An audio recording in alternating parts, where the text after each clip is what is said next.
શિયાળામાં કાળી અને સૂકી ત્વચા માટે અહીં કેટલીક સરળ અને અસરકારક ટિપ્સ આપી છે, જે ખાસ કરીને સૂકી અને કાળી ત્વચાને પોષણ આપવામાં મદદ કરશે.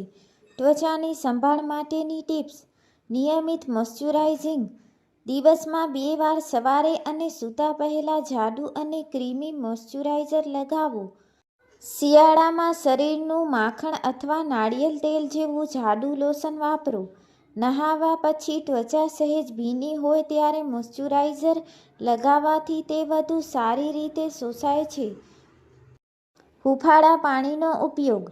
ખૂબ ગરમ પાણીથી નહાવાનું ટાળો, કારણ કે તે ત્વચાના કુદરતી તેલને દૂર કરે છે.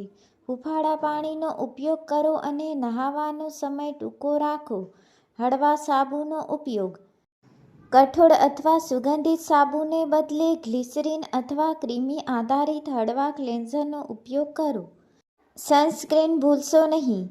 વાદળછાયા દિવસોમાં પણ સૂર્યના કિરણો ત્વચાને નુકસાન પહોંચાડે છે અને શ્યામ કરી શકે છે. બહાર નીકળતા પહેલા SPF 30 કે તેથી વધુ વાળું સનસ્ક્રીન લગાવો. રાત્રે સંભાળ. સૂતા પહેલા ચહેરા પર ગાર્નર તેલ અથવા ગુલાબજળનું તેલના થોડા ટીપાં લગાવો. આ ત્વચાને આખી રાત પોષણ આપશે. આહાર અને જીવનશૈલીની ટિપ્સ. પાણી પુષ્કળ પીવો. ઠંડીમાં તરસ ઓછી લાગે છે પણ શરીરને હાઇડ્રેટ રાખવું જરૂરી છે. દિવસભર પુષ્કળ પાણી પીવો. તેલયુક્ત આહાર. તમારા આહારમાં ઓમેગા-3 ફેટી એસિડ જેમ કે અખરોટ, બદામ, શણના બીજ અને માછલીનો સમાવેશ કરો. આ ત્વચાને અંદરથી મોઇશ્ચરાઇઝ કરવામાં મદદ કરે છે.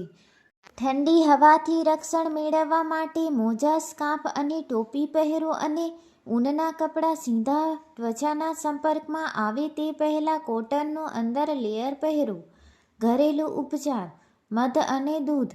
થોડું મધ અને કાચું દૂધ મિક્સ કરીને ચહેરા અને શરીર પર લગાવો.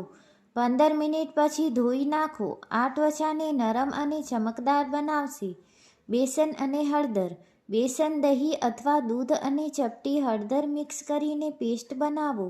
આ પેસ્ટ સૂકી ત્વચા પરથી મૃત કોષો દૂર કરવામાં અને રંગ સુધારવામાં મદદ કરશે. Aloe vera gel. સૂતા પહેલાં શુદ્ધ એલોવેરા જેલ લગાવવાથી ત્વચાની શુષ્કતા દૂર થાય છે અને કાળી ત્વચાને શાંતિ મળે છે. શિયાળામાં કાળી ત્વચાની સંભાળ. કાળી ત્વચામાં મેલાનિનનું પ્રમાણ વધુ હોય છે, જે તેને સૂર્યથી રક્ષણ આપે છે. પરંતુ શિયાળામાં તે ઝડપથી સુકાઈ જાય છે અને નિસ્તેજ દેખાય છે. તેલનો ઉપયોગ. નહાવા પછી ત્વચા સહેજ ભીની હોય ત્યારે શુદ્ધ નાળિયેર તેલ, બદામનું તેલ અથવા જોજોબા તેલ લગાવો. આ ભેજને ત્વચા જકડી રાખશે. હાઇડ્રેટિંગ સીરમ, જેમાં હાઇલ્યુરોનિક એસિડ અથવા ગ્લિસરીન હોય, લગાવો અને પછી તેના ઉપર મોઇશ્ચરાઇઝર લગાવો. ક્લિન્ઝિંગ અને સ્નાન. હળવું ક્લિન્ઝર. આલ્કોહોલ અને વધુ પડતા પરફ્યુમ વગરના ક્રીમ આધારિત અથવા ઓઇલ આધારિત ક્લિન્ઝરનો ઉપયોગ કરો. સખત સાબુ ત્વચાને વધુ સૂકી બનાવશે. હૂંફાળું પાણી. ખૂબ ગરમ પાણીથી નહાવાનું ટાળો. ગરમ પાણી ત્વચાના કુદરતી તેલને દૂર કરે છે, જેનાથી ત્વચા વધુ કાળી અને સૂકી દેખાય છે. હૂંફાળા પાણીનો ઉપયોગ કરો. નહાવાનો સમય. સ્નાનનો સમય 5 થી 8 મિનિટ સુધી મર્યાદિત રાખો. રંગ જાળવવા માટેની ખાસ ટીપ. સનસ્ક્રીન અનિવાર્ય. ઘણા લોકો માને છે કે શ્યામ ત્વચાને સનસ્ક્રીનની જરૂર નથી, પણ શિયાળામાં પણ UV કિરણો ત્વચાને નુકસાન પહોંચાડીને તેને વધુ કાળી અને અસમાન બનાવી શકે છે. સુકાઈ ગયેલી મૃત ત્વચા દૂર કરવા માટે સપ્તાહમાં માત્ર 1 વાર હળવું એક્સફોલિએશન કરો. વધુ પડતું એક્સફોલિએશન ત્વચાને નુકસાન પહોંચાડી શકે છે. Vitamin C. તમારા સ્કિનકેર રૂટીનમાં વિટામિન સી સિરમનો સમાવેશ કરો. તે કાળી ત્વચામાં થતા ડાર્ક સ્પોટ અને હાઇપરપિગમેન્ટેશન ઘટાડવામાં મદદ કરે છે અને ત્વચામાં ચમક લાવે છે. ઘરેલું ઉપચાર. દેશી નુસ્ખા. ઉપાયનું નામ, સામગ્રી અને બનાવટ. ફાયદો. ચોખાનો લોટ અને મલાઈ માસ્ક. 1 ચમચી ચોખાનો લોટ પ્લસ 1 ચમચી દૂધની મલાઈ પ્લસ ચપટી હળદર મૃત કોષો હળવા હાથે દૂર કરે છે અને ઊંડો ભેજ પૂરો પાડે છે.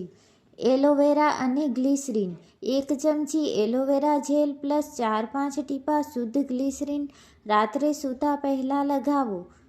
ત્વચાને શાંત અને અત્યંત હાઇડ્રેટ રાખે છે. દહીં અને મધનું મિશ્રણ 2 ચમચી દહીં પ્લસ 1 ચમચી શુદ્ધ મધ કુદરતી બ્લીચિંગ હળવાશ અને એન્ટીબેક્ટેરિયલ ગુણધર્મ સૂકી ત્વચાને પોષણ આપે છે. શિયાળામાં ત્વચાની ગુણવત્તા સુધારવા પર ધ્યાન કેન્દ્રિત કરે છે. ખાસ રાત્રિ સંભાળ રાત્રે ત્વચા રિપેર મોડમાં હોય છે, તેથી આ સમયે ધ્યાન આપવાથી વધુ સારા પરિણામો મળે છે. લેયરિંગ પદ્ધતિ ચહેરો ધોયા પછી ત્વચા પર હાઇડ્રેટિંગ ટોનર આલ્કોહોલ મુક્ત લગાવો. હવે વિટામિન એ આધારિત પ્રોડક્ટ્સનો ઉપયોગ શરૂ કરો. સપ્તાહમાં 2 વાર આ કોષોના નવીકરણમાં મદદ કરે છે અને હાઇપરપિગમેન્ટેશન ઘટાડી શકે છે. નોંધ: જો તમે ગર્ભવતી હો તો રેટિનોલ ટાળો. છેલ્લે, ઉપર ઓક્લુઝિવ મોઇશ્ચરાઇઝર જેમ કે પેટ્રોલિયમ જેલી અથવા ગાઢ નાઇટ ક્રીમનું પાતળું પડ લગાવો. આ ભેજને સીલ કરી દે છે. સ્પોટ ટ્રીટમેન્ટ જો તમને ખીલના દાગ કે કાળા ડાઘ હોય તો રાત્રે તેના પર એઝેલેઇક એસિડ અથવા નિયાસિનામાઇડ સીરમનો ઉપયોગ કરો. આ કાળી ત્વચા પરના ડાઘ દૂર કરવામાં ખૂબ અસરકારક છે. આંતરિક પોષણ અને જીવનશૈલી ત્વચાની સંભાળ માત્ર બહારથી નહીં પણ અંદરથી પણ જરૂરી છે. એન્ટીઓક્સિડન્ટ, વિટામિન સી, ઇ અને બીટા કેરોટીનથી ભરપૂર ખોરાક લો. આ ફ્રી રેડિકલ્સ સામે રક્ષણ આપે છે જે ત્વચાને કાળી અને નિસ્તેજ બનાવે છે. આમળા, લીંબુ, ગાજર, પાલક અને ટમેટા. પ્રદૂષણથી રક્ષણ બહાર નીકળતી વખતે ચહેરો સ્કાર્ફથી ઢાંકો. પ્રદૂષણના કણો ત્વચાના અવરોધને નુકસાન પહોંચાડીને શુષ્કતા અને કાળાશ વધારે છે. ઓરડામાં હવા સુકાશ ઘટાડવા માટે તમે પાણી ભરેલું વાસણ રૂમમાં રાખી શકો છો અથવા ગરમી બંધ હોય ત્યારે ભીના કપડાં સૂકવી શકો છો જેથી હવામાં ભેજ વધે. હોઠ અને હાથની સંભાળ શિયાળામાં શરીરના આ 2 ભાગો ઝડપથી કાળા અને ફાટેલા થઈ જાય છે. હોઠ નિયમિતપણે પેટ્રોલિયમ જેલી અથવા જાડું લિપ બામ લગાવો. સૂતા પહેલા નાળિયેર તેલનો ઉપયોગ પણ કરી શકાય. જીભ વડે હોઠને ચાટવાનું ટાળો કારણ કે તે વધુ સુકાય છે. હાથ અને પગ વારંવાર હાથ ધોયા પછી તરત જ હેન્ડ ક્રીમ લગાવો. પગના તળિયાને ફાટતા અટકાવવા માટે રાત્રે જાડું મોઇશ્ચરાઇઝર લગાવીને મોજા પહેરીને સૂવું.